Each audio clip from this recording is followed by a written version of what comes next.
Okay, now the first, as we discussed earlier classes, so these were the formulas, no? Expression for J equal to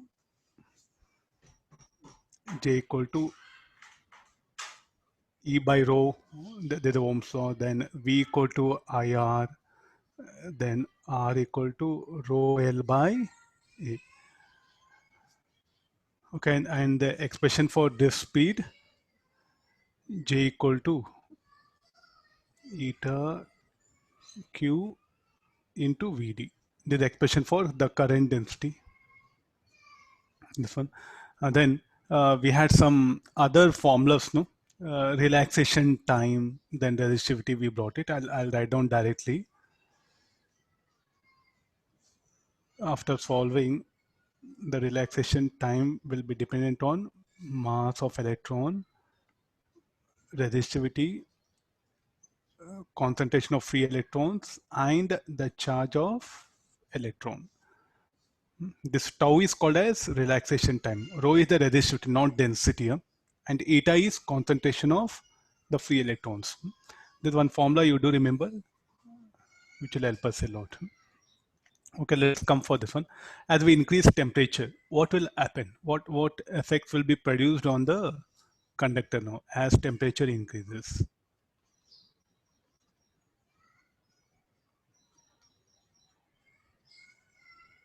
As temperature of conductor increases.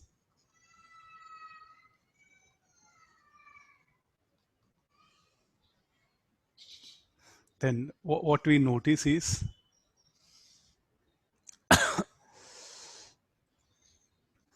this will be the electric field. Who will provide this?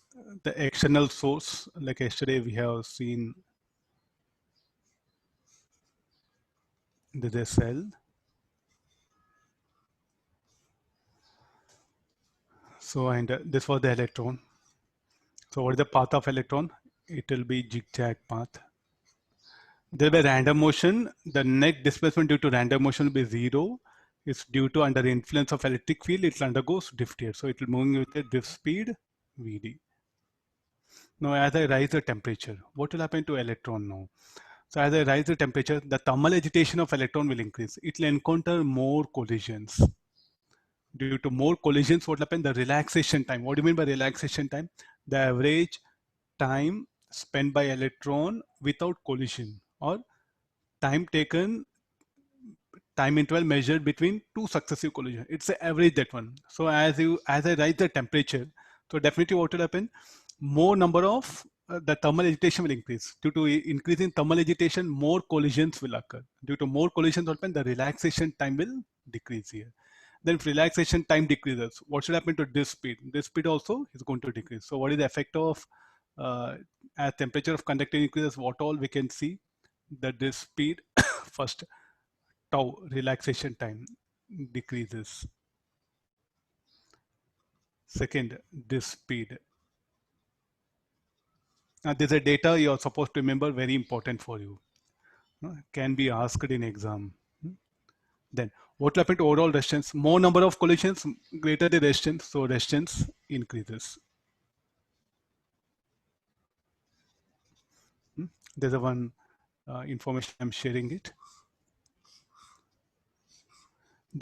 As temperature of conductor increases, what will happen? The thermal agitation will increase. Thermal agitation means more number of collisions the electrons will undergo when it moves from one end to another. And number of collisions increases, so definitely the relaxation time decreases, the speed decreases, and resistance will increase. Why resistance?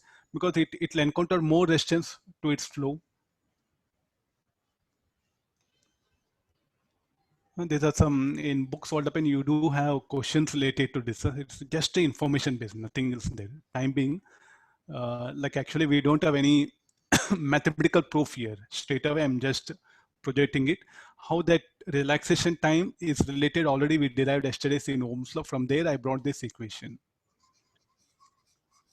Okay, got this one. So this is about the thing. Okay, this cell, let's come back to cell. So shall I say that what will happen to electron? So the electron here, the cell does positive work, no? And because of that, the electron, or say the positive charge, the positive charge inside the cell will get energized by the cell. The cell does positive work. So it will get enough energy. With that energy, what will happen? The positive charge will enter the conductor because of applied potential difference. So now, so it starts moving. So when it is moving open, it encounter collisions like this. So once it kinetic energy becomes zero, it will be pulled by the negative terminal of the cell. So this was the overall sequence it happens. Now this everything, there's a physical diagram. The symbolic form we use like this. This is a symbolic form. This is called like a EMF of a cell, right small e. What is E? E is called as EMF or electromotive force of a cell. Electromotive force of a cell. What will be unit? Unit will be in volt, 10 volt, 5 volt, 6 volt. Suppose say this is say like a 2 volt I'll apply it. Then how much of EMF will be? 2 volt. Go there, you know. I'm bringing the word electromotive force because inside the cell, the chemical reaction will occur. Because of that, what happen? The positive charge will be displaced from negative to positive terminal. Some sort of force is acting. That's why the electromotive force. That force, what happen, will make the charge to flow through a wire. It will be like this. And when it encounters resistance, what it do? The charge particle will give out its energy in the form of heat due to inelastic collision. Once energy becomes zero, will be attracted by negative terminal. So here, the moment of positive charge will take it because we know no moment of positive charge. Since our electrostatics, we started with test charge, no? So you can assume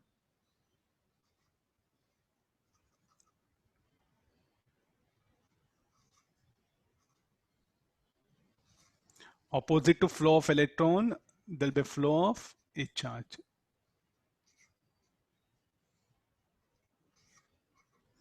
Got the idea, no? So this will be, so here, this is the resistance. This is the electrical circuit. This is the symbolic form, or what you can call electric circuit. And this is the physical one, what you are seeing. So every time drawing this physical one, no, so we just, the overall the resistance of the conductor, we just show by a symbol zigzag line like this. This is a resistance, and the EMF of cell, positive terminal. What do you mean by the long one? Positive terminal. The shorter terminal is the negative terminal. So if you buy that Duracell every day, no, there will be written 1.2 volt. What is that potential difference? These are called like terminals, A and B. This is the thing. So what is a cell? It will convert chemical energy into electrical energy. What is a conductor, resistor? It will convert the electrical energy into heat energy. Further, the heat energy will be converted into either light or any other form. It depends upon how you are using this resistor. Okay, this is called like now the resistor. Got the idea now? Okay, let's do one thing. Few more basics will work out. If the conductor is of shape,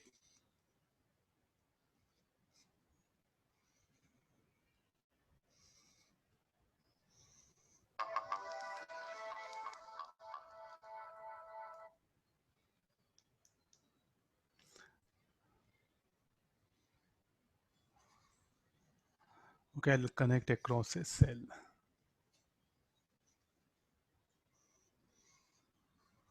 Now look at the conductor. So its shape is some conical shape, no, truncated cone, or the tapered rod.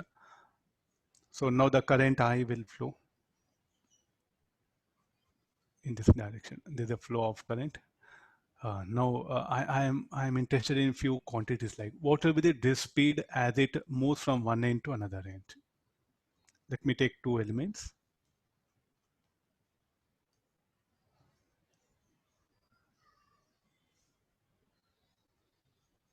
This is the one element.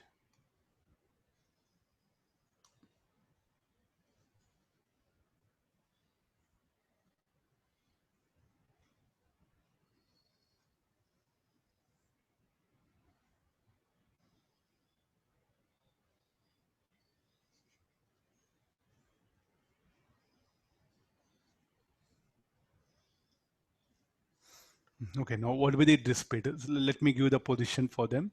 Let this be the element 1, this element 2. Both are having same area of cross section.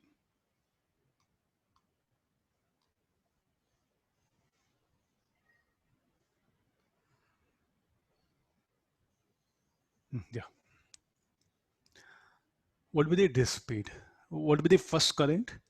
So the same current will flow. I should not show arrow, just the current, that one. So here area of cross section is A1, this A2. So what will be the J1 equal to? J1 equal to I by A1. J2 is equal to I by A2, current density. And how current density should be directed? It should be directed normal to the surface area. And whatever the current in circuit will be towards like that one. Same current will flow. So now you look at this A1 less than A2. So what will happen to J1? Greater than J2. What will be the disk speed?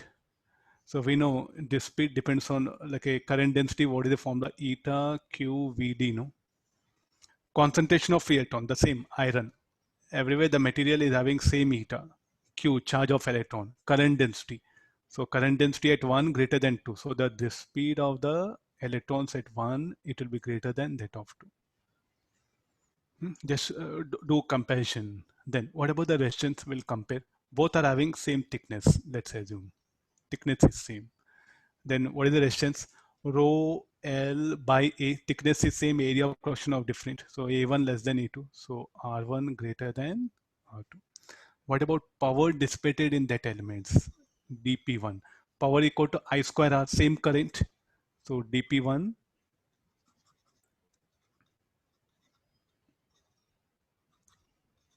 P1 and P2 are powers.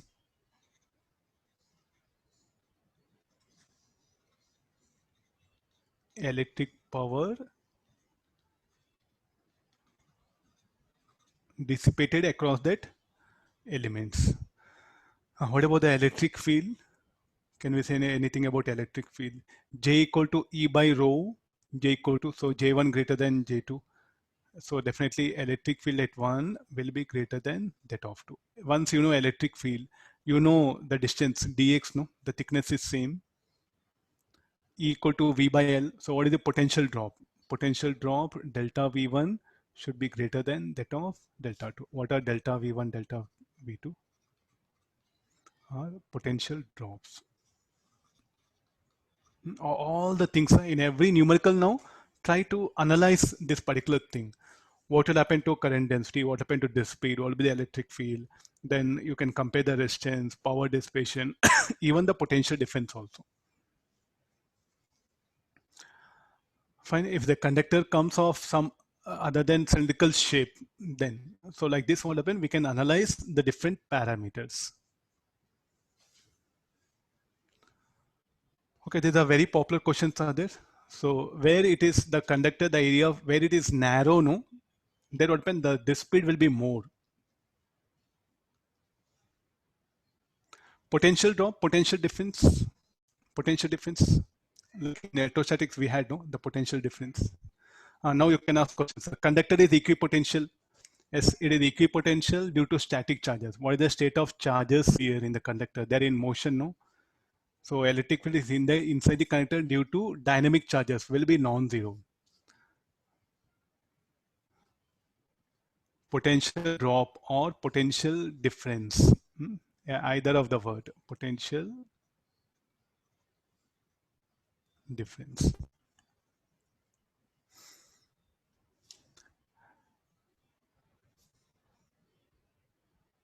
Some arbitrary shape conductors will be giving. So you must be able to analyze here. So let's come for now resistors in series first. The two resistors, they are said to be in series if the same current flows across them. Okay, let the resistance this be R1, R2. Two conductors of any some shape we don't know. The overall resistance of them is R1 and R2. So there's the EMF of cell you can call E. So a current I will flow. current, where current enters, that end should be positive. Where it leaves, negative, because we know according to electrostatic, the positive charge will flow from higher to lower potential. No? Similarly here, positive, negative. So the current I will pass through it. Then what is the potential drop? The drop across this potential difference will be V1 and this is V2. I want to replace this with an equivalent conductor so that the same current, when I connect across a cell, same cell, the same current should flow here. Then you can say this R is equivalent of these two. So from here, what you can write it as E equal to V1 plus V2. What is V1?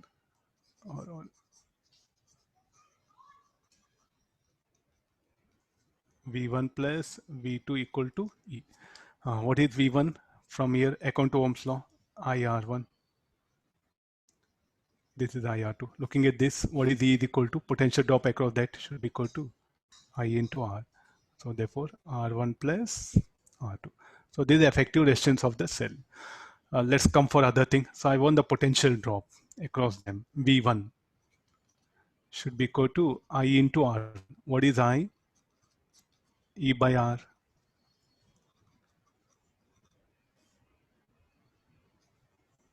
Further, R is what? R1 plus R2. This is called like a potential divider formula. Similarly, what is V2 is equal to I into R2. E by R, R2. E R2 by R1 plus R2. This is about the potential drop across individual resistors. The very important formula. These are called like a potential divider formula.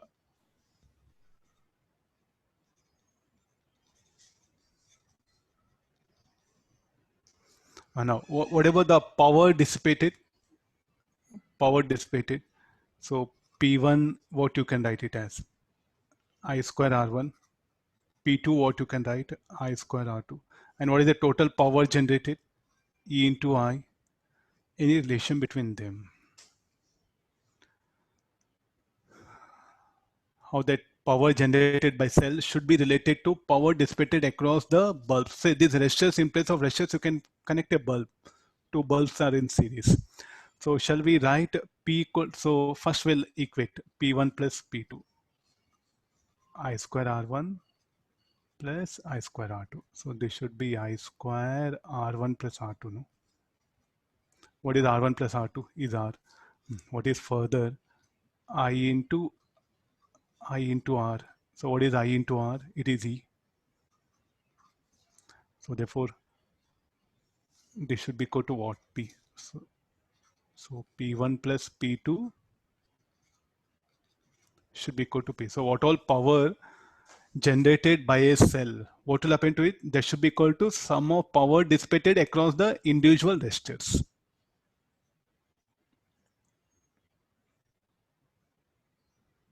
This is very important.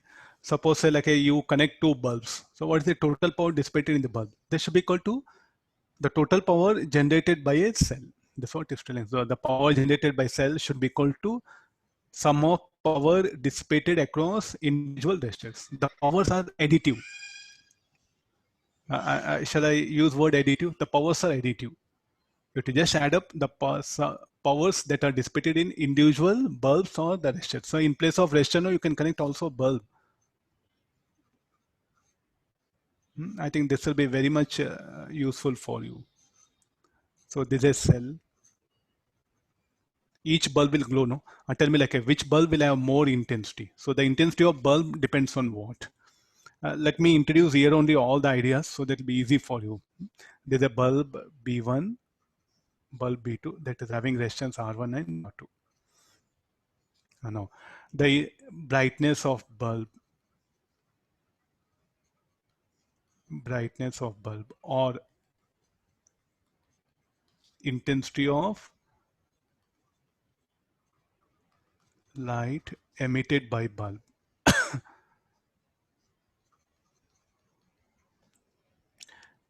depends on what? Uh, depends on power electric power dissipated, or directly proportional will write. Bulb is directly proportional to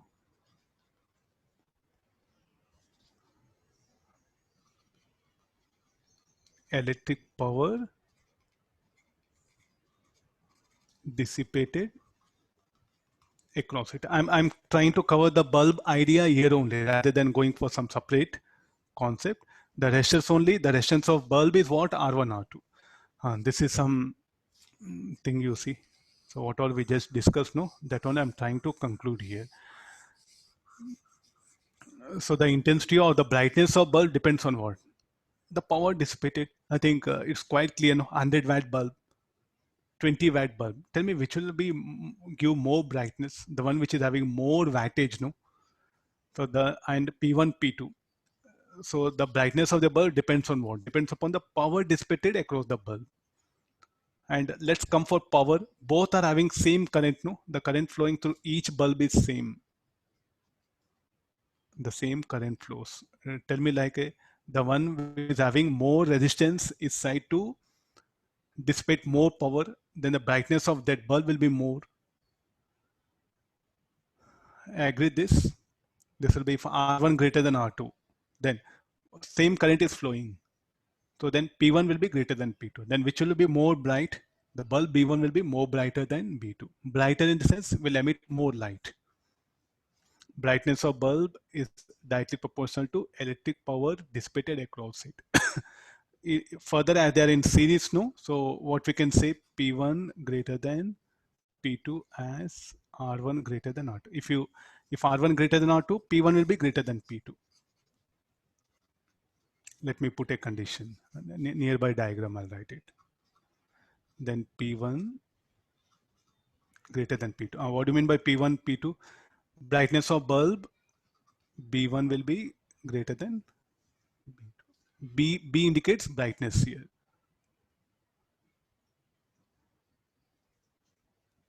So this about when they are in series, no, like this we do comparison. So how to say that the bulbs or the conductors or the resistors they are in series if the current through them is same. Let's go for parallel one.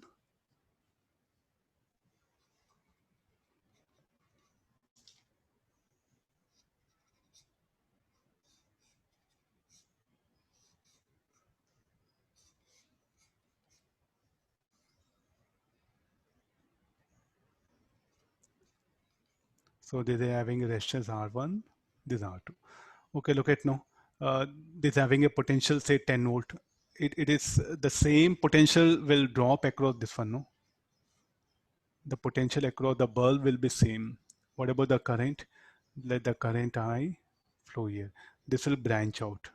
I1 and I2. There's a path. Current is similar to like water.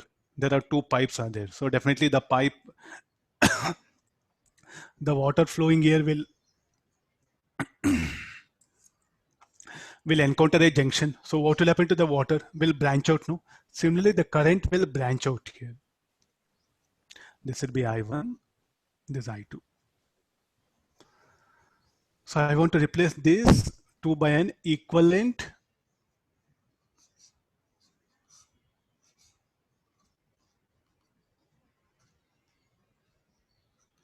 resistor, that one. So let's come for I. So here what is I is equal to from here? E by R. What about applying potential ohms like across this? What is I1? I1 should be E by R1. I2 should be equal to E by R2. What all the potential drop generated across cell will be shared by these two. They are connected parallel, no?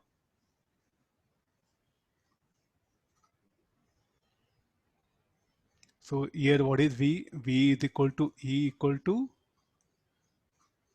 VAB. So now let's apply. I is equal to I1 plus I2. What is I from this circuit? E by R. What is I1? E by R1, E by R2. So therefore the effective resistance is given by 1 by R1 plus 1 by R2.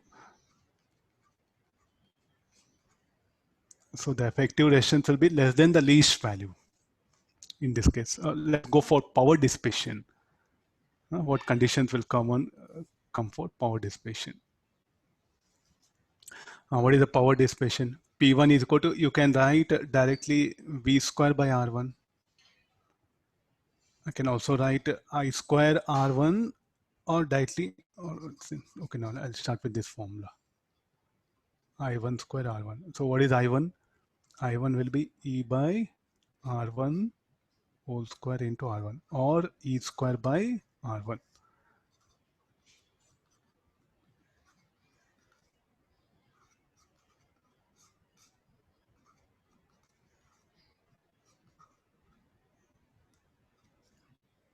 What is the total power dissipated here? It should be equal to E square by R.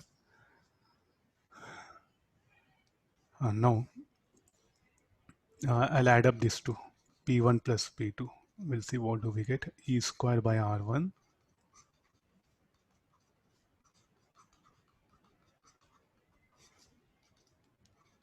What is 1 by R1? This should be equal to 1 by R. And what is E square by R should be equal to? E square by R should be equal to P, no? Okay, either you connect bulbs in series parallel. What is the total power generated by cell?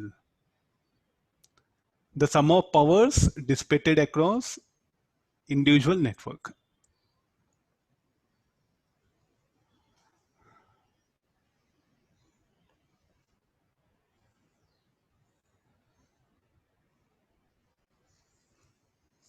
Whether you connect them series or parallel, what the total power generated by a cell should be equal to sum of power dissipated across individual resistor. Or the always shall I put like this?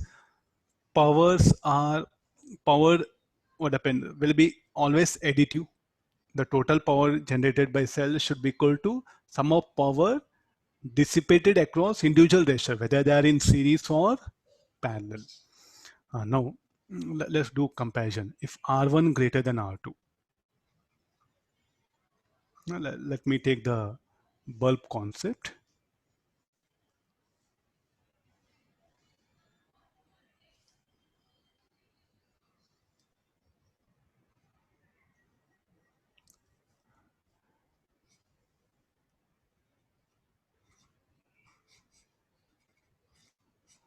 Say, don't discuss separately the bulb concept. When you discuss series parallel, no, the same idea you put for this one. So this bulb is having resistance R1, this R2.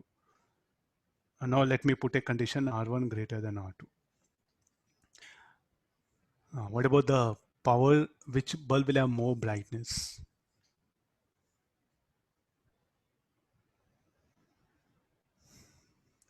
Which will have more brightness? P2 greater than P1. Here, according to the concept, P1 is inversely proportional to R1. No? So P1 less than P2. So this will be more bright. The second bulb will have more brightness. So B2 greater than B1. If they are in series,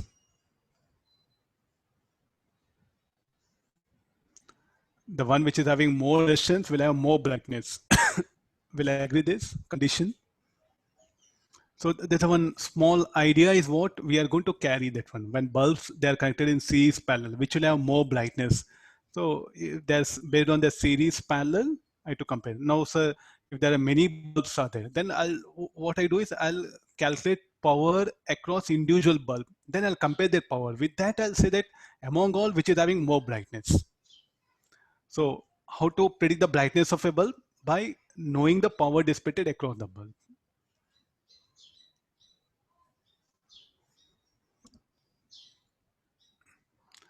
Getting the method? This one. So this is about the series and parallel conditions. Okay, let's go for some application part on this.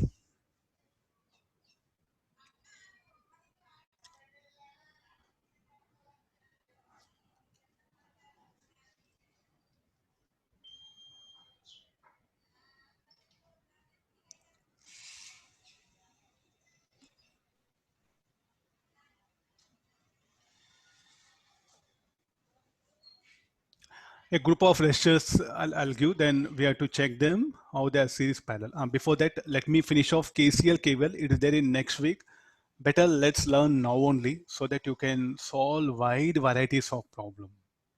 You can really is going to help you that one. So next I'll go for Kirchhoff's current law.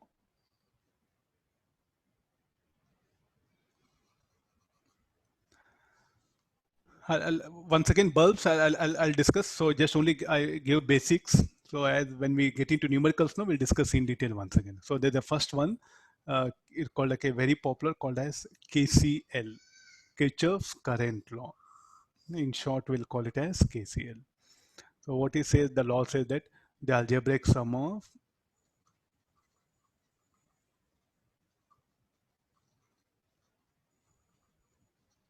current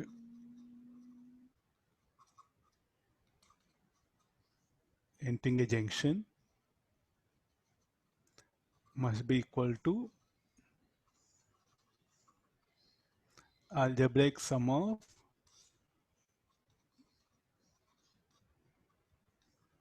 current leaving a junction. So what do you mean by here word junction? Where the current branches, that particular word is called like a junction, that one. So here let's take that.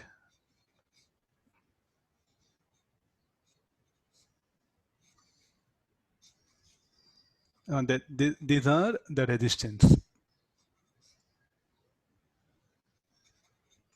So current here will enter I1, I2, I3, and the current here it is leaving. So those which are entering, I'll take positive. Those which are leaving, negative. There's a convention. So there's a junction, G. So what is the equation now? Plus I1. Those which are entering, positive. Those which are leaving will be negative. So I1 plus I2 plus I3 should be equal to I4 plus I5. What is this summation of I1 plus I2? With I1 plus I2, I3. So this is the summation of current entering a junction. And what is I4 plus I5? This is nothing but sum of current leaving a junction. Therefore, the law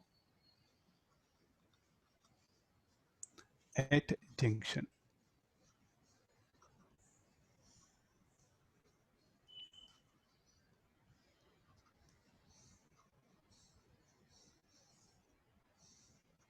Nothing but shall I say it's a law of conservation of charge principle only.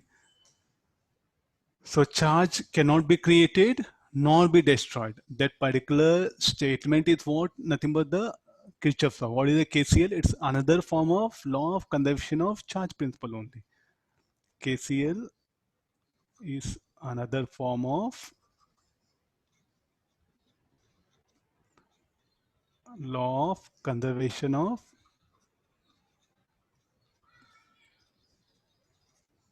charge principle. So what do you mean by current? The amount of charge entering per second at a junction should be equal to amount of charge per second leaving a junction. So what charge enters per second, that much of charge should leave per second a junction. Then only what happens, the charge will be conserved. Otherwise, at a junction, the charge will be created or will be destroyed. So what is the KCL? It's another form of law of conservation of energy principle only. That law of conservation of charge only is just put in the form of the electrical currents. Almost every numerical will be taking where all you see a junction. First of all, what do you mean junction? Where current branches. So what is a junction?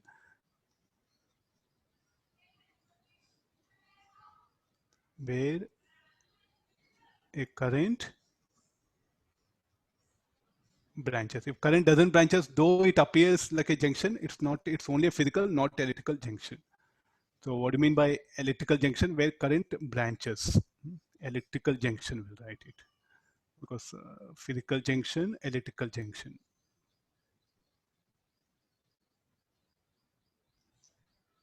What is this J is electrical junction. Current branches, it is called as electrical junction. The first law is what? we'll put like this KCL. So next we'll go for one more, Kirchhoff's voltage law. Kirchhoff's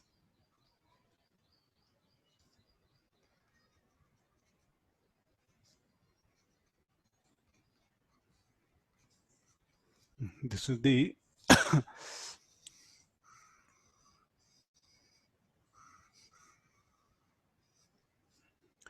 you can solve almost many numericals with the help of this because I don't want to restrict you. So you can cover maximum numericals this week because next week we have the depth of concepts like potentiometer, meter bridge, ammeter, voltmeter, EM of FSLs, all that one. So where their concepts are more. So again, if I bring KCL, KVL, no, it'll become clumsy for you. So many different things at one place. So that's why this week only we'll try to cover maximum circuit problem so that next week we can put effort more on the instruments. Next week we'll be discussing more about electrical instruments. So what this law tell like, what this law says is,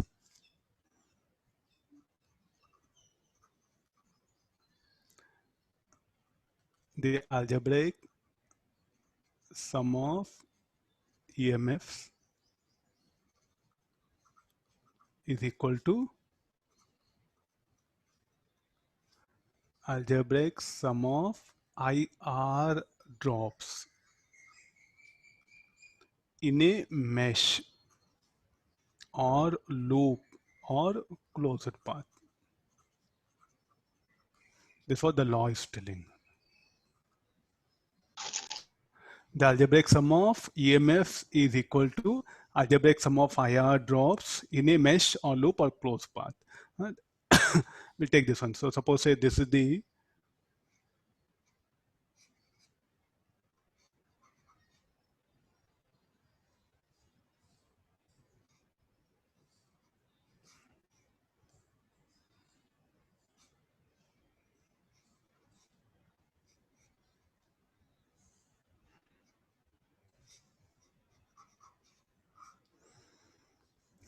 this is E1, R1. What is E1, E2? They are the EMF of cells. R3, E3, E4, R4. So you take, so what is it, this one? So I just connected cells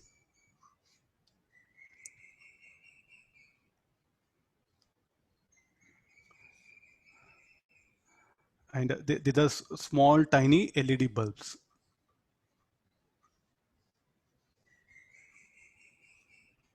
If you're finding really very difficult, sir, what actually I'm learning. So these are some different Duracell, Eveready, Nippo, like that, no? So different cells are there. No? Those things is what I'm connecting it. And what are that resistance R1, R2? They're small LED bulbs.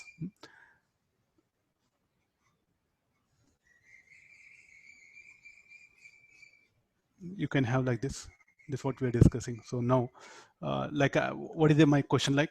What about the current through the branch? So how much of current is flowing for this? So I do take help of the KVL, that one.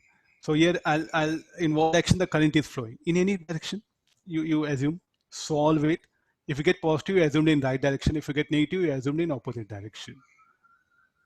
Then some conventions is what I'm going to follow it. So what are the conventions like? Across a resistor, across a resistor, across a resistor,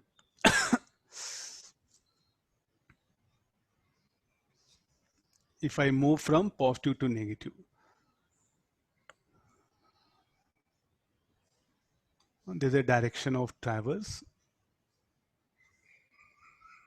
What is that green color arrow? It's a direction of traverse here.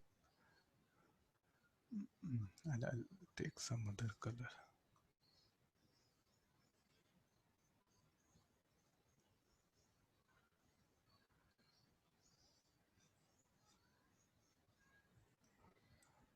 Later on I'll bring it.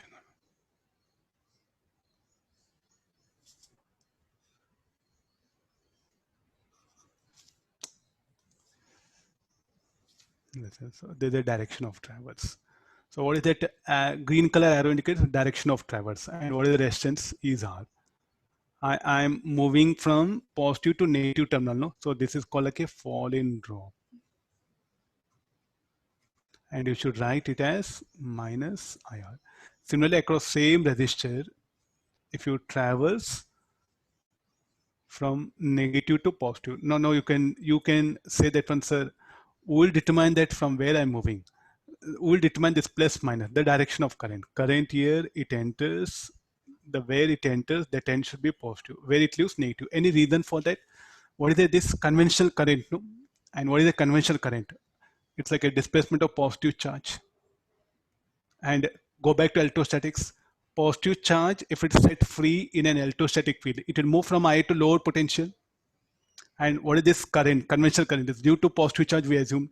So definitely it is moving, means it must move from higher to lower potential. So therefore, the end where current enters, that is positive, where it leaves, negative. Similarly, this is a resistor. So the direction of traverse is like this. The arrow is direction of traverse. So whatever the current, current will flow in same direction. So it enters this end. So positive, it leaves negative. No, this is called like a rise in drop. Now, what about that green color arrow? We ourselves, the action agent, ourselves. When we are writing equation, I can move towards right, towards left across resistor. No, this is called like a rise in drop plus IR. Now, across a cell,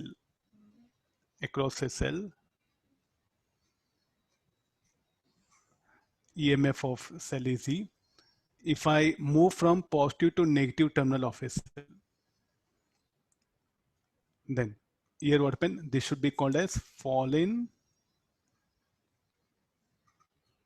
EMF. Now, what do you mean by fall in EMF? What do you mean by EMF? Electromotive force inside an electro and a like a chemical reaction will occur. Because of that, the charge there will experience a force. That particular thing is called like electromotive force. So I should call fall in EMF when I move from positive to negative terminal. Similarly, this is cell, EMF of cell is, so what you should write, you should call this as fall in EMF minus E. This will be right. This is a convention to write, to use KVL. I'm introducing convention. So this call like what is this arrow? Direction of traverse. So this is now will become rise in EMF plus C. I will now I will traverse it.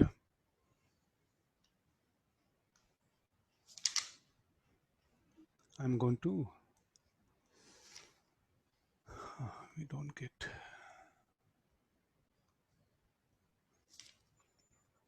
Okay, I'll come to the direction of traverse. So here,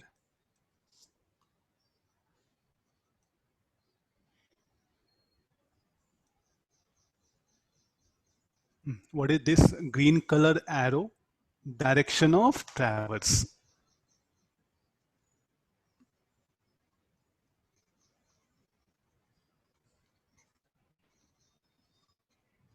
Means you are here and you'll start moving. You'll go around the path. No, some shall I say loop is there. Where you begin, you are going to end up at the same point. So shall I call loop, mesh, or closed path? Okay, let's come for the current. So let's assume the current. What is the direction of current? I'll assume current in this direction. Sir, how are you sure? I'm not sure. But current, there are only two possible directions. No? What are two? Either it should be clockwise or anti-clockwise. Will I agree? There are only two possible paths the current can flow in this particular circuit here, closed path, either anti-clockwise or clockwise. Let me assume any one direction. I solve it. If I get positive, I assume right direction. If I get negative, I'll change direction of flow of current. And what is this green color arrow? Direction of traverse. Now let's give the convention. According to the where current enters, that end should be positive. Where it leaves, negative. Only for resistor you have to give polarity, not for cell. Here it enters positive, leaves negative, enters, leaves. So here enters and leaves. Now write KVL equation. So when you're writing KVL equation, what you have to follow? I'll start from here. Let me give name A, B, C, D in mesh. Sir, Yeah. sir, how did you assign positive and negative terminals to the resistors, sir? From electrostatics, positive charge from where to where it will move, from high to lower potential. And what is that current I? Is a conventional current opposite to Okay, sir. flow of electron. Hmm. The electrostatics is very important. I'm telling this one. Delta V equal to E into delta X. That's what I'm using here. In uniform electric field, what is the potential difference? Electric field into distance. And how that electric will be directed from higher to lower potential. In mesh ABCD, I'm going to write equation. I'll move from positive to negative terminal. No? So minus fall in drop minus IR1. Then I'll move from negative to positive terminal. And I'm moving like this. Are you able to see? I'm moving from positive to negative terminal of a resistor. So fall in drop minus IR1. Then across the cell from negative to positive terminal. So if I move from negative to positive terminal, so is it a rise in EMF or fall in rise in EMF? So therefore, what should be this? This should be the plus C1. Then across this, I'll move like this, no? So I'm moving from high to lower potential, fall in drop. So minus IR2 across the cell. Again, I'm moving from positive to negative terminal, fall in drop. Are you noticing plus C1 minus C2? How you traverse, and what is this arrow? The direction of traverse. Now again come for this across the cell. I'm moving from negative to positive terminal here. So this should be plus C3. Across the resistor, I'm moving from positive to negative terminal. So fall in drop minus IR3 here. Fall in drop symbols E4. Now here fall in drop minus I R4 plus E4 equal to 0. So therefore this will become E1 minus E2 plus E3 plus E4 should be equal to IR1 plus IR2 plus IR3 plus IR4.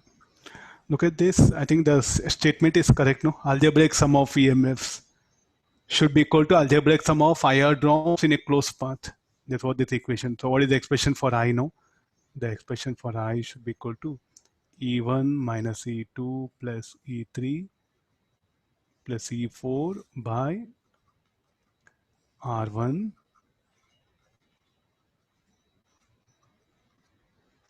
So I'll solve if I get I negative, change direction of current.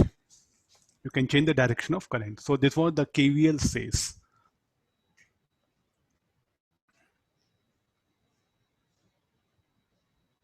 These conventions are very important. It's a convention, you can't change it. You have to accept it. And you have to follow this one only. The whole in electrical technology, there's a basic convention. These are basic fundamental laws, KCL, KVL, where we'll be using to solve the problem.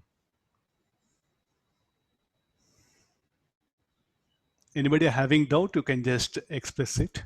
I'll go now the application part. Any number of cells. I took 4 cells, no, any number of cells.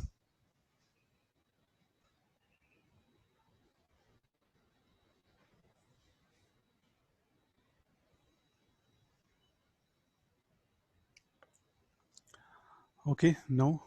So let me go for.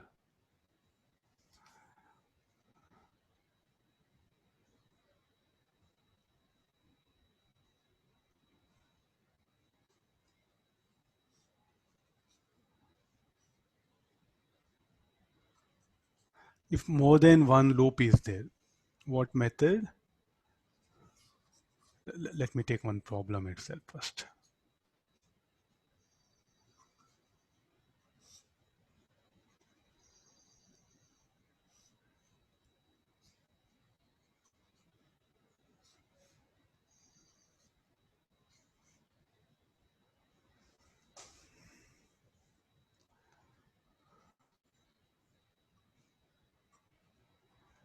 cell concept not there, no? Okay, I'll come to later on. We'll take numerical one. If there are more than one loop is there, how the same KVL has to be applied.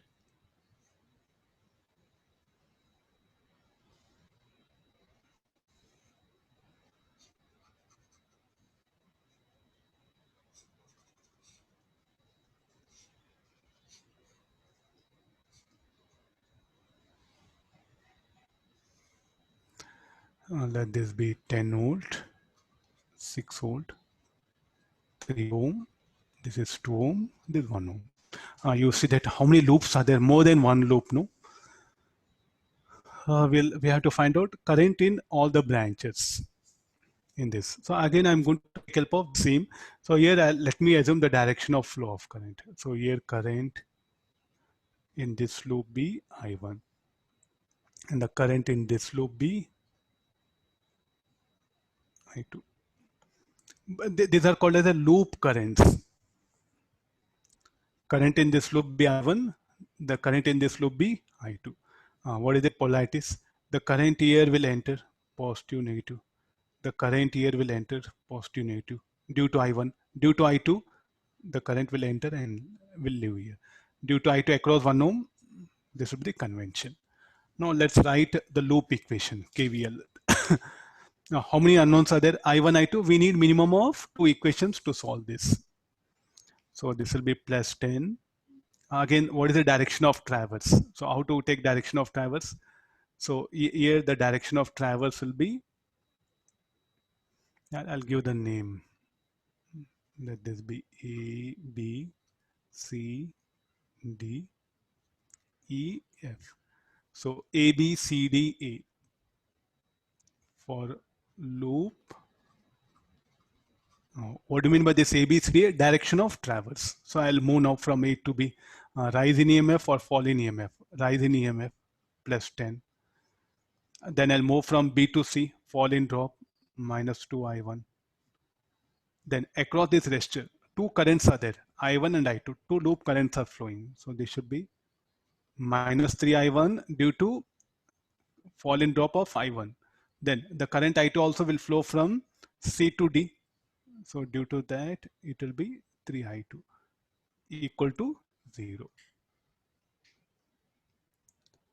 Close path. So what is the path? The path I took like this. Plus 10, try to see. Then minus 2I1. So what is the current? It will flow here, I1. This I1 is a loop current. Then come for here. Here in this branch, both the currents will flow. Current due to I1 and also current due to I2. So what is the resultant current here? I1 plus I2. So therefore for individual, minus 3I1, minus 3I2. All set again equal to 0. Where I started at A, I'll end up at A. That one.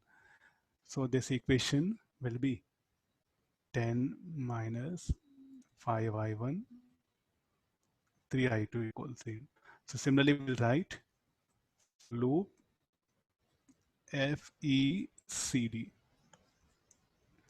Now what is the equation? Plus 6 minus I2 minus 3I2 minus 3I1 equal to 0.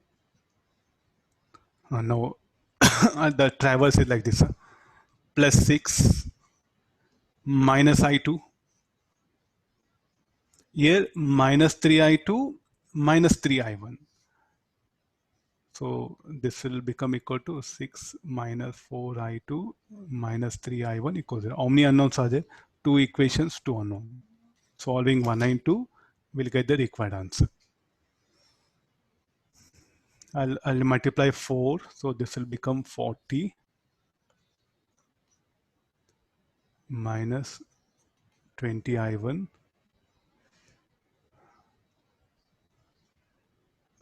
3 I should multiply, no?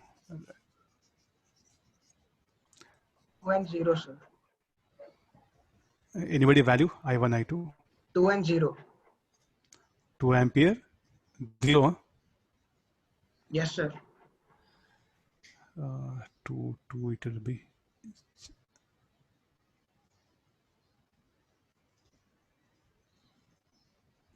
Yeah. Okay, fine. I'll do one thing. I'll change value a little bit because I2 0 again. There's a first problem. No, you will be under wrong impression. Let me change this.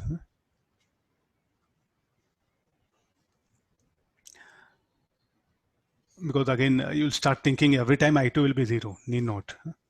Anybody value this? I changed value, EMF of second cell.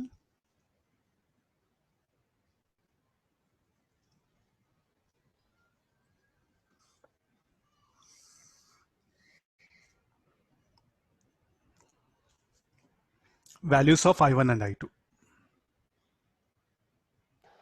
26 by 11 and minus 10 by 11, sir. 26 by 11 minus 10 by 11. Yes, sir.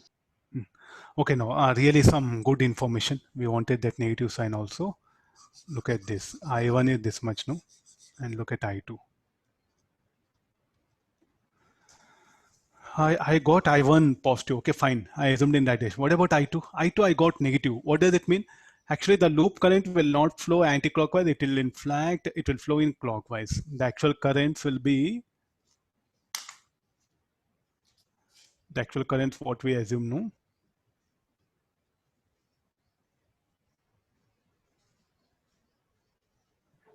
Sir, it is 16 by 11 and 10 by 11, sir. Sure. Huh? Yes, sir. I checked, like I substituted. Oh. Give me exact values because based on that I have to interpret.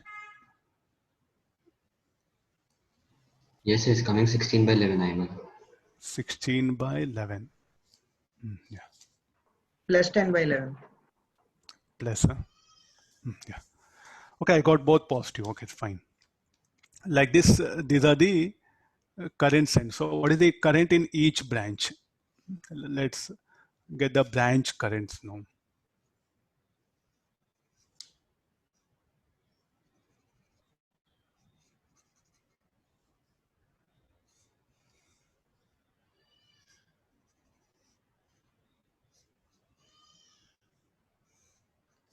This is 10 volt, 8 volt, this is 3 ohm, this 1 ohm, and this 2 ohm. So what is the current here? How much of current account to this? I1 16 by 11 ampere. So 16 by 11 ampere. How much of current here? 10 by 11 ampere. How much of total current? I1 plus I2, 26 by 11 ampere will flow because there is a common branch, no? Where both the loop currents you have to add up here. So again, the polarity will give like this. This is a polarity. Plus, minus, plus, minus. After this, I'm further one very important one. I want potential difference VBE. This potential difference I want. So I'll start with the KVL. So earlier I applied KVL. Like this also I can find out potential difference between any 2 points in a circuit. After getting loop current, what are I1, I2? You have to call them as loop currents. What they are? They are loop currents. From loop currents, what you can get the branch currents. What is the current in branch CD? Sum of both I1 plus I2. Okay, I want potential difference VB. I'll start like this. Where I begin, there should be positive. Similar to manometric equation. What earlier we had, no? Similar to manometric equation it is. Plus where I begin positive, then minus high R, so this will be 16 by 11 into 2 minus, so I'll move from positive to negative, no? Then plus 10 by 11 into 1 minus VE equal to 0. So therefore VB minus V should be equal to 32 by 11 minus 10 by 11. So this should be equal to how much? 22 by 11 or 2 volt. What I did, you can see that one. I started from here. Where I begin positive VB minus 16 by 11 into 2 IR drop. Why negative? Because I'm moving from IR to lower potential. Then I'm moving from low to higher potential plus IR drop minus where I end up negative. So when you can write now potential difference between any 2 points, you can see the equation. I got 2 volt. You can ask question, sir, is it right? Sir, why are you equating that to 0? Algebraic sum of EMFs should be equal to higher drops in a closed path. It's like a linear equation, no? Sir, there are 2 cells also that you did not consider in that Okay, closed path. I'll do one thing. So you didn't like this path, no? I'll move. This is for path BCE. Now for path BADF, we'll write it. Path BADFE. I can come by any path, no? I should get same answer. Then only all mathematics assumption, everything is correct here. So for path BADFE. Sir, BC is not a closed path. Wait. Let me finish off. In the end, you can ask all the things. Let me finish off. No. So at point B, I'll start it. VB minus 10 plus 8 minus V 0. So this should be 10 minus 8, 2 volt. So what is the path? I went like this.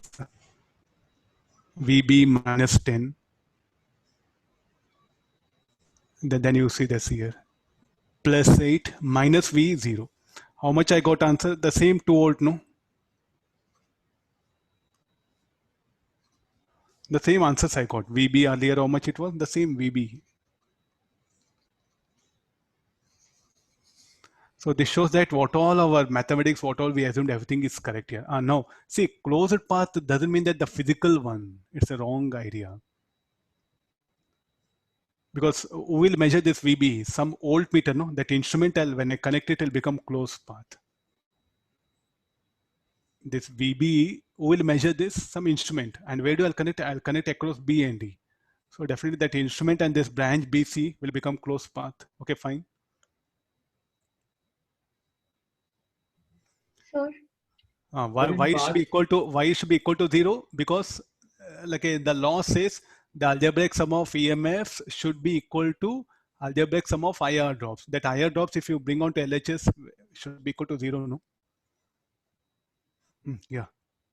So in path BADFE, why shouldn't we write VA, VD, VF? Path, I'm not getting. BADFE. We wrote down BADFE. Yeah, because only cells are there, no, in my path. We are starting from A, sir. I'm starting from P. I'm starting from. Oh, this B, no, it is. Yeah. I'm starting from B, you see.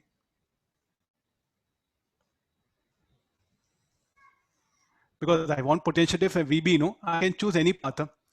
So one student will pick up this, you will get 2 volt. Other student will choose some other path, you will get same answer. This is something very important here. How to calculate potential between any 2 points? You just, where you begin positive, where you end up negative. In between, if you move from positive to negative across the resistor, fall in drop. If you move from negative to positive, rise in drop. If in between, if you move across any cell, so apply rise in drop and fall in drop. And like that, you can determine potential difference now between any 2 points in a circuit.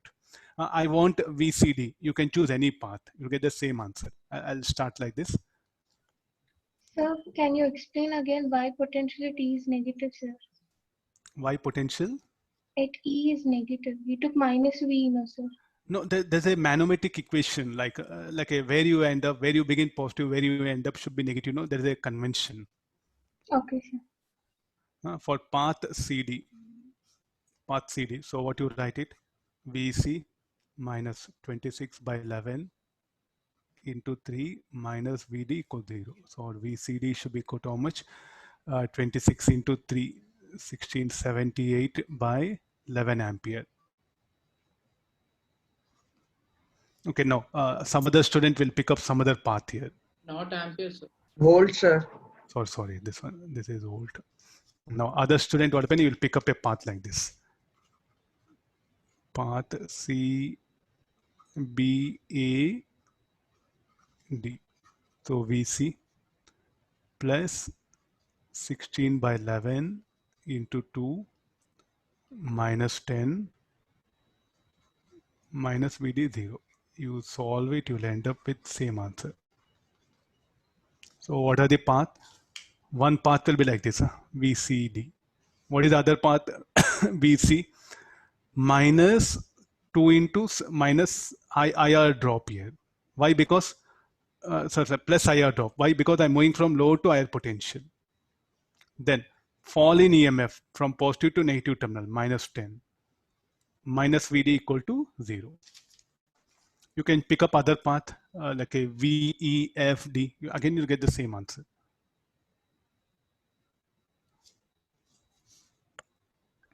Okay, this is a very important. Getting potential difference is very, very important.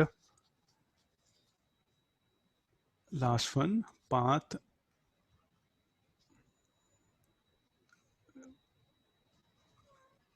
C, E, F, D. So this should be equal to VC plus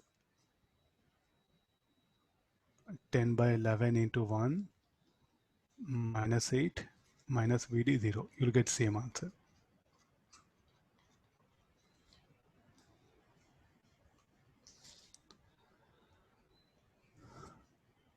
Okay, fine.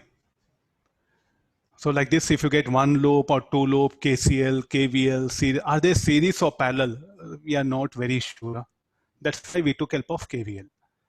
If they're series parallel, directly take help of series parallel. If they're not series parallel, write KCL, KVL and solve it.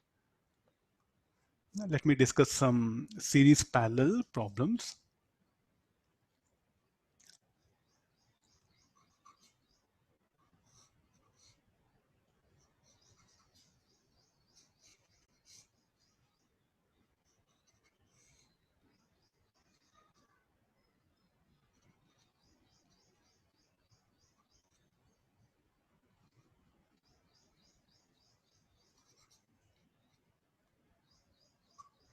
And these are the points A, B, C, D. We have to calculate effective resistance. Closed path, the meaning here closed path, because equal to 0, no. According to the algebraic sum of EMF should be equal to algebraic sum of IR drops. So because of that equal, when you bring that IR drops on LHS, will end up with 0, no. So always you have to end up with a closed path here. Now I want effective resistance. Okay, let me change terminal. First AB will start. I want effective resistance across RAB. Find RAB.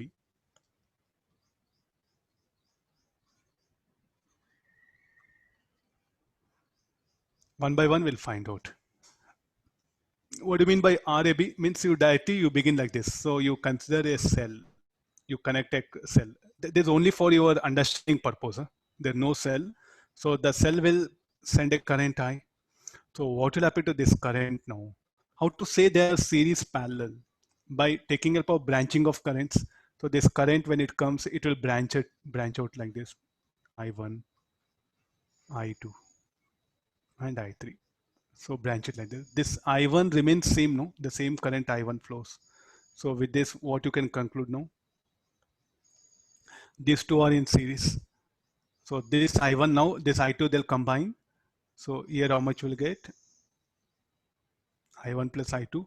Then I3. So how much of current entered, how much of current left the positive terminal, that much of current should leave, that much of current, how much of current left positive terminal of cell, no? That much should enter the negative terminal. Any reason? Anybody? Why I should do like this? What is the current? Rate of flow of charge. No, charge should be conserved, no? What do you mean by current? 10 ampere. What do you mean by that? Some amount of charge is leaving the positive terminal of cell per second. That much of charge per second should enter the negative terminal. No?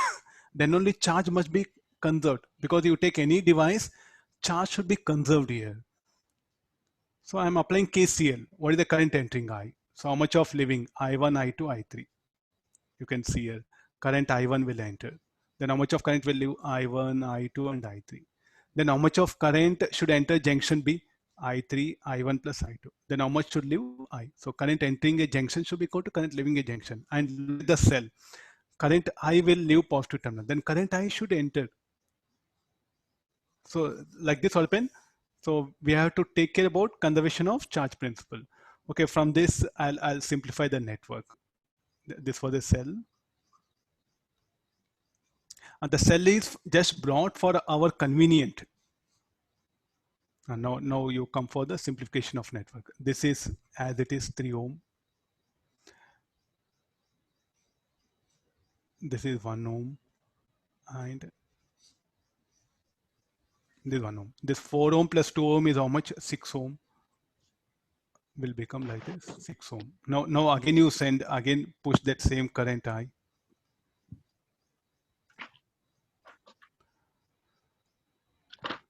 Okay, this current I. So this will be now what will happen, will branch out now. So this will be I1.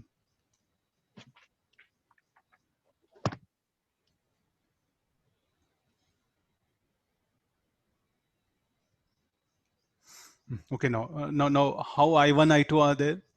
This current is branching now. How the 6 ohm and 1 ohm, they're in parallel. So effective resistance.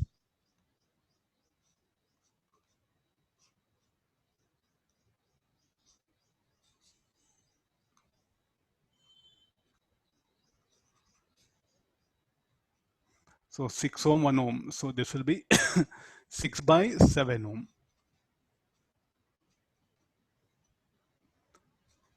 So this should be a 1 ohm.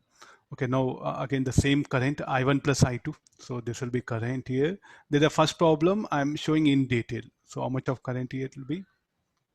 I1 plus I2. And what is the current here? This should be I. How 6 by 7 and 1, they are in series. The next circuit will be 3 ohm. So this will be 13 by 7 ohm.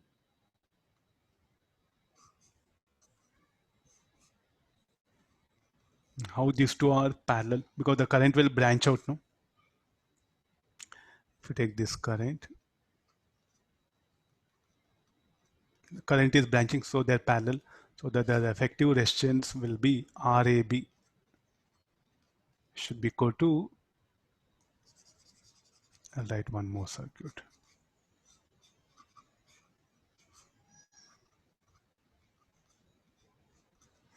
What is RAB? You can write it now. RAB should be equal to 13 by 7 into 3 by 13 by 7 plus 3.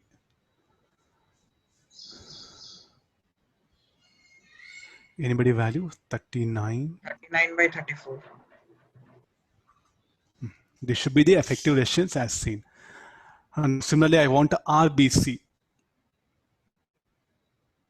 or RAD will calculate. Find there's the first one. Next, I'll show one more. Find RAD. RAD means, so what you should do, you should connect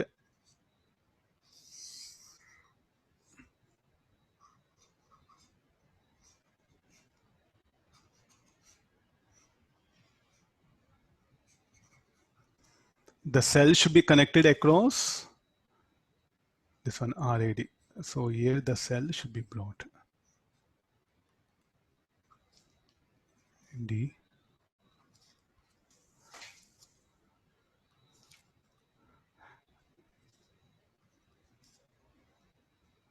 Now first from where you should simplify? You should come from ABC. Yeah? Look at the path ABC. First what happened, you have to look at this. These two are in series, no? Because if any current flows in this branch, the same current will flow here. These two are in series.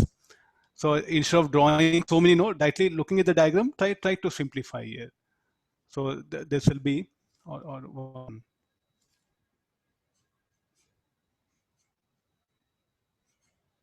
This is a terminal. So the next circuit will be this 4 ohm. You should not disturb it. These two are 4 ohm.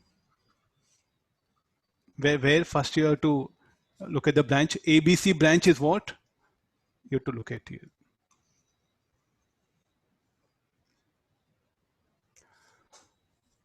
Then after this, this 4 ohm, they're parallel, no? 4 ohm and 1 ohm, they're parallel. These two are parallel. This 4 ohm and this 1 ohm, they're parallel. Effective will be 4 by 5 ohm.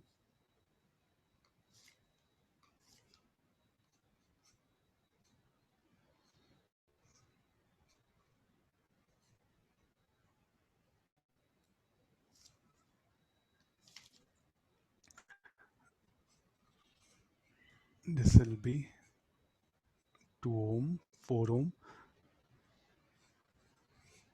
So this will be 4 by 5 ohm. Now any current flows through this branch. Any current flows here. Now you see this. The current which is entering at A, so will pass through C and this one. So how this 2 ohm and 4 by 5 ohm, they're in series. No, the same current will pass through them.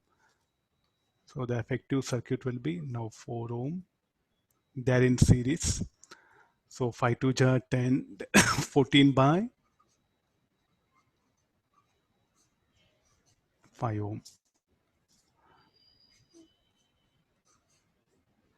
Now how these two are, they're in parallel. So this is AD.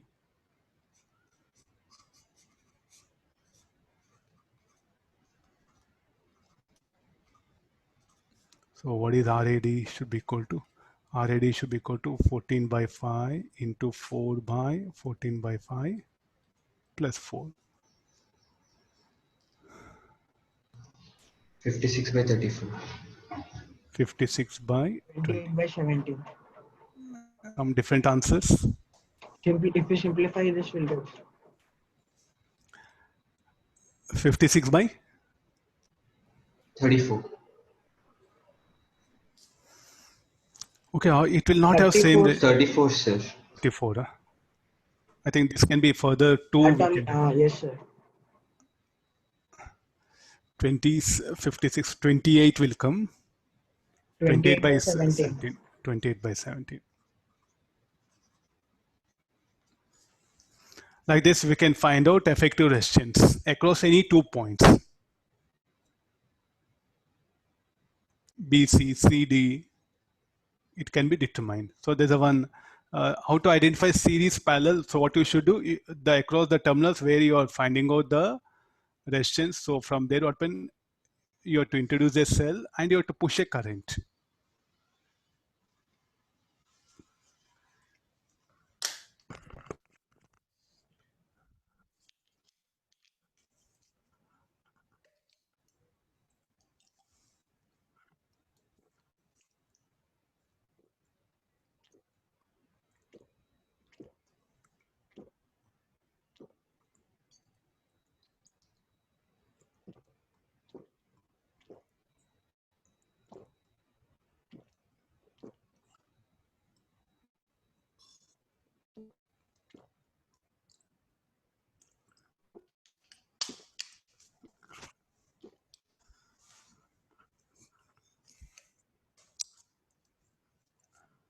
Completed. So I'll go for other things you can work out. RAC. So similarly, you find out RAC, then RBC, then RCB. These things you try to find out. So there's a method of identifying they are in series and parallel.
The power, we have to find out the EMF of this cell. The power, I'll give the question. The power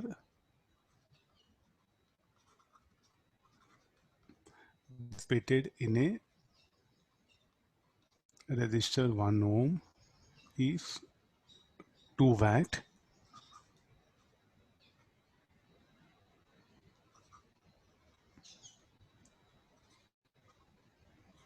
Find the EMF of a cell. You have to calculate the EMF E of a cell. He has given this much of circuit.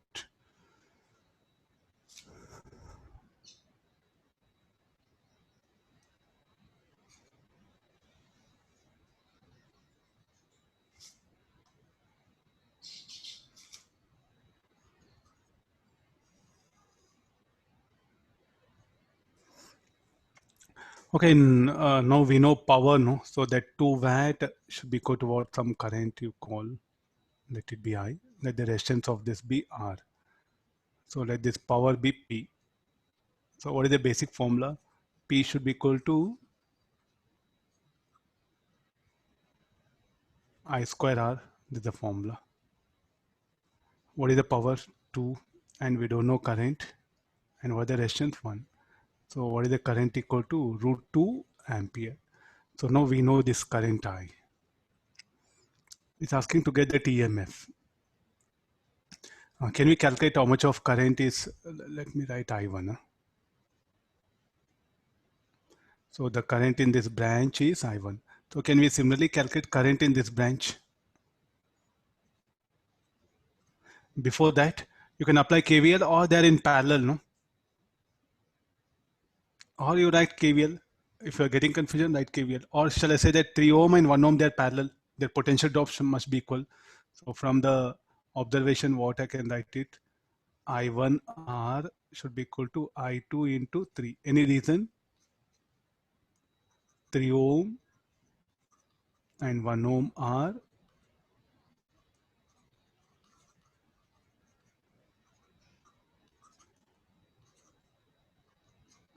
parallel. They're parallel. So therefore with this, we know I1, how much we got? Root 2. This is 1, I2, this is 3. So what is value of I2? Should be equal to root 2 by 3 ampere. So I got this current. So how much of current should be here, no? This current should be equal to, say, I3. So from KCL, what is I3 should be equal to? I1 plus I2. So this should be root 2 plus root 2 by 3.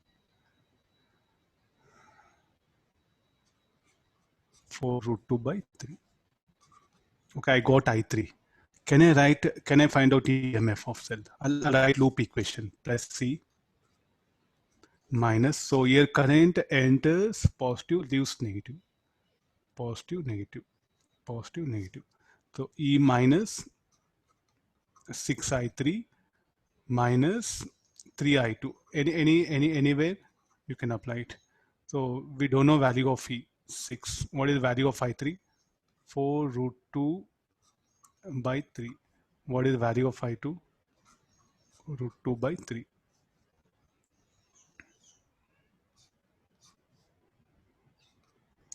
(24), so 21 root 2 by 3, or 7 root 2 volt. So this will be the, this should be equal to 0. Solving this.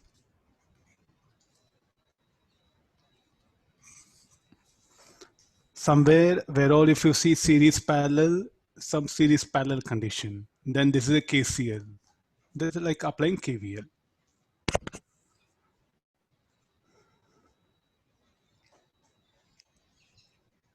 Okay, like this you get plenty of circuit. There's no limit. I'm telling this one. I can draw anything I'll ask you. So all the numericals what you come across this week, series, parallel, then KCL, KVL. So using this, what happened, we can easily identify the current or the potential drop, or we can compare the power dissipated, anything. What all they ask now, we can justify it. So Sir, tomorrow, yeah, sir, how did you write the KVL equation? I'll My path. I'll write. minus 3 I2. Like, why did you consider only I2? We'll do one thing. Plus C, there's a path, no? Minus 6I3, minus 3I2 equals 0. No, sir, I didn't like this path. Plus C, minus 6I3. Then you can come by this path also. You write it, you'll get same answer. Or, so you were bothered about the path, no? Sir, why only that path?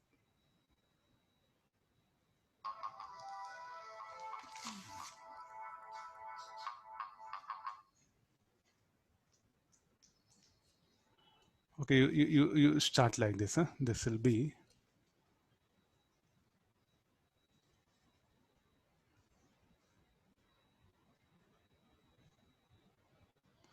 I'll write out some other path.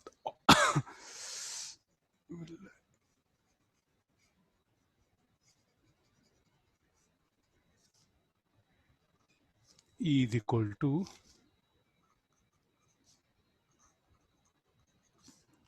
or you choose 9 another root path. 2, sir. 9 root 2. Huh? Okay, no, this is plus C minus 6I3 minus it will be I1R equals 0. Solve it, you'll get same answer. Either of path, I told you, no, applying KVL, there's a one path. Or there's another path. Or you can also pick up like this, provided if you know some current in this branch. Getting the idea? Let me take the next, some conductors one.